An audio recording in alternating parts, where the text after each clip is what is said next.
The fantastic drowse of the afternoon Sundays. My favorite kind of day. Drowse. Next on PLD Project's Crown Jewels.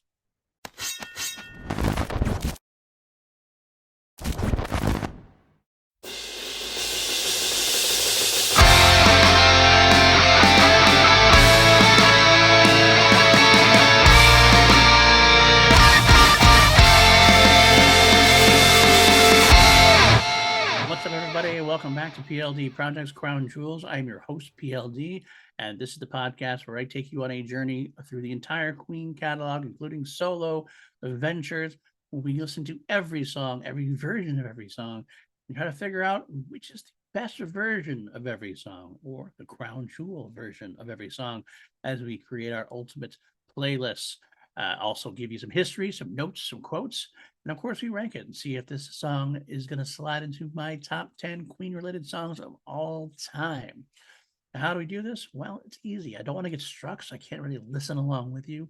So, what I'm going to do is down below, you'll see in the description, there'll be a link to the every version of the song we're going to listen to. When we get to that point, I'll ask you to pause me, go listen to that version, come back, and we'll talk about it. This sometimes can be a very long process because we have some songs have quite a few versions, but not this week. This week's song, Drowse, the penultimate track on A Day at the Races, has only one version, the album version. So we don't have a whole lot to go through. So it might be a shorter episode, but you know what? That's okay. We'll make up for it in some other episodes, I'm quite sure. So let's get into this week's version. Drowse, written by Roger Taylor. It features Roger Taylor on lead vocals, backing vocals, drums, and rhythm guitar.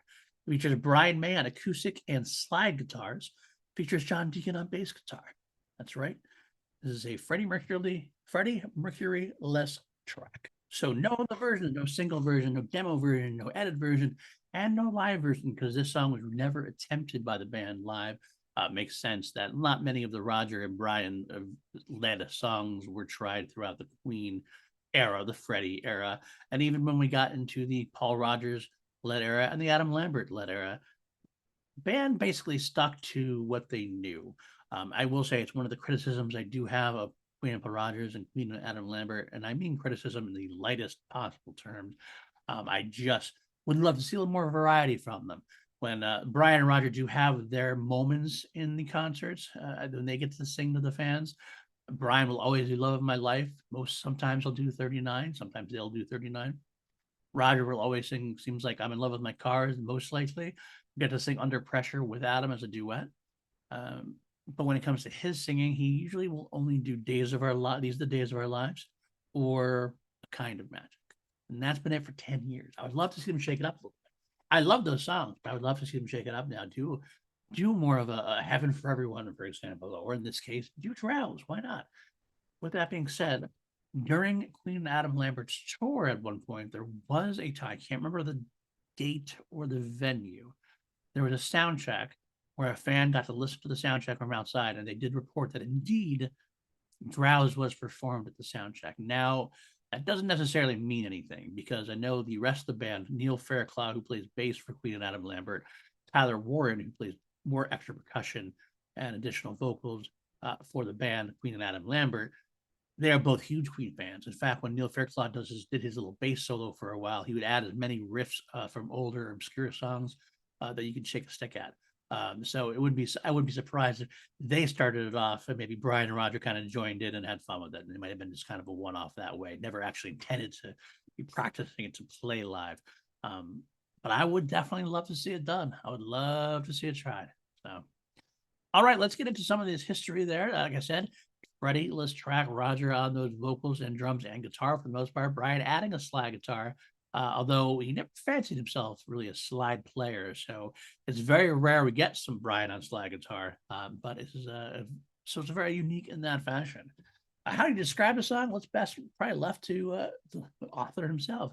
Roger Taylor told Saturday Scene in 1976, I suppose I seem to have a bit of a rock and roll tag. I have my quiet moments as well, and this is just a slightly more relaxed thing than usual. It's rather American, it turned out, but you never know until you've finished. You know, you can't sit back and judge it all until you've actually finished. He went on to tell Capitol Radio, it's about somebody dozing off and things going through his head, remembering back his long lost youth nostalgically. That makes a lot of sense, nostalgically. This is not the last time you'll hear a Roger Penn tune talking about, let's face it, the days of our lives, nostalgic times for all. Finally, Freddie, who was not on the track, did actually talk to Circus about it at one point and called it a very interesting song of Roger's.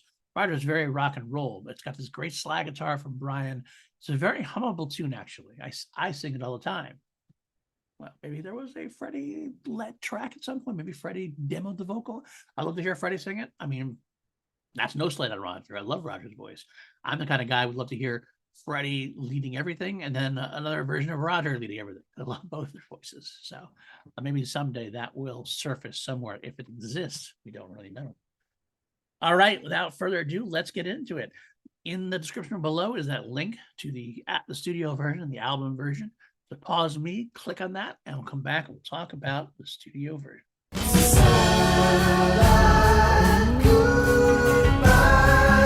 Well, there you have it. I have to admit now, a little story time from PLD. I was not a huge fan of this song when I first got it. I can say when it first came out, I wasn't even alive when this thing came out. But when I first got into the band, which was in my teen years, this is a song I wasn't a big fan of. I kind of tended to skip it more often than not. But as I have grown and I've matured a little bit, I have a little bit. I do think that this has grown on me. I do appreciate it a lot more now. Perhaps I'm at an age where I appreciate nostalgia a little more. I find more and more every time I listen to it, I find something to like. I definitely appreciation for Roger has grown over the years as well. When I first came in, definitely as a Freddie fan, first and foremost, before I really embraced the whole band. So yeah, I do. I love this one now. I didn't then, but so if you haven't liked it or you didn't like it the first time, maybe try it again a little bit. Maybe you'll change your mind as well. Starts off, I love the octave vocals Roger uses, because alongside that Brian slide guitar really adds to that dreamy feel. The whole thing feels kind of dreamy. Feels like you got up on a Sunday morning. Either you're at a campsite somewhere, you go out, you have like a morning cigarette out the back porch with the birds. It's like barely dawn, maybe kind of thing. I don't know. I feel like you're kind of just lazing it away. You're thinking about the rest of the day, thinking about your life, where it's going, where you're going to. Get a strong cup of coffee at that point, perhaps. Just has that vibe to me. Definitely the octave vocals and the slide guitar really add to that kind of vibe to it. Roger does love that 6/8 time, the continuously shuffling beat, the same as I'm in love with my car. Kind of get that. He mentioned that at one point in an interview. He just loved the fact where like you hear that drum just never stop. It's boom, boom, boom. And you feel that in this song. He kind of just always has something playing. It's a I don't think it's a difficult rhythm. Some like hard drum players would say it's difficult, but it's definitely gives it a different kind of vibe, different kind of feel. I do love Roger's lyrics here. They are very strong. They're the first time he really ventures away from his usual rock and roll shtick, but I do appreciate those. Then the middle section is also fun because the middle section where it does get a little gruffier, a little dirtier, a little more of that rock and roll kind of sneaks out a little bit, especially like the vocal part. You have the guitar riff playing a little bit in the background, and the vocals are the nice, really up high. It's really kind of a nice little rock and roll moment before it slides back down to that, ends up on that very, again, vibe and sliding kind of nostalgic beat. I do love the ending. It's kind of a strange ending where Roger starts saying, I go, gosh, I'll have my eggs poached for breakfast, I guess. And he starts talking about people he wants to be, perhaps he wanted to be or aspired to be at some point. I think I'll be Clint Eastwood. Oh no, Jimi Hendrix seems good. Let's try Whom the Conqueror. It's funny, you get that in the lyric video now. You have that up there now. Back in the day, I remember trying to hear it and try to hear what he was talking about. I wasn't quite sure.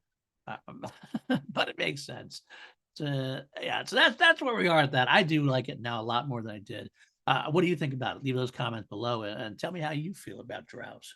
Now, at this point, usually where I listen to the rest of the versions and we talk about which one's the crown jewel. Well, there are no rest of the versions. Therefore, we have no debate on crown jewel. Best version of this song is the only version of the song. It is the album/studio version, A Day at the Races. So there you go. Next up This is where we rank the song on a scale of 1 to 11, because we always turn up to 11 here on PLD Projects. Where do I rank this song? You can tell me how you rank the song down below. For me, I'm going to give this a solid 7.5. It has not really reached the heights of some of the other Queen songs, but at the same time, it's definitely a lot more than it was. 7.5 out of 11 is a pretty solid score. However, it's definitely not enough to slide into my top 10, which I think was pretty honestly a foregone conclusion. As I'm listening to these again, trying to listen to them for the first time, so to speak, and that like trying to review them without having heard it so many millions of times. But I still have some biases where I know that's going to poke out. And this is one of them I didn't think was going to slide into my top 10. And I was right. But hopefully, maybe it slid into yours, though. And I kind of hope it did. I'd love to see the song get a little more mention, a little more love. So, well, all right. Next week, then, because we're wrapping up this week. I know. Feels like you just got here. Next week, though, we are talking about the final track on A Day at the Races, the beautiful piano power ballad written by Brian May, Teo Toriate, Let Us Cling Together. Written by Brian for the Japanese fans of the band as a love letter. It's a great song. I hope you come back to listen to that one. It's one of my favorites off the album. Yeah, there you go. If you like this stuff, please hit that like, hit that subscribe. If you're listening on the audio, give us a 5-star rating, leave some comments. You can also click over to my main YouTube channel. We're just starting to link behind this one as far as YouTube subs go. Trying to get both channels up to 500, which would be nice. Of course, if you want to join even further, or you want to help me out even further, patreon.com/PLD Projects. Join such stalwarts as Austin Goodell, Jeremiah Morris, Matthew Kearns, Brandon Buckingham, Jeff Alterman. Couldn't do this without you folks. I really do appreciate you on every single level. You really help keep the lights on, and I love you for it. All of my patrons are wonderful people. So, all righty. Well, that will do it. If you can't join Patreon, I get it. I totally get it. Just help in other ways, like, subscribe, all that good stuff. All right, but will do it for this week. Stay tuned again next week. Teo Toriate, Let Us Cling Together. Until then, keep yourself alive and keep drowsing away on those Sunday afternoons. And of course, God save us.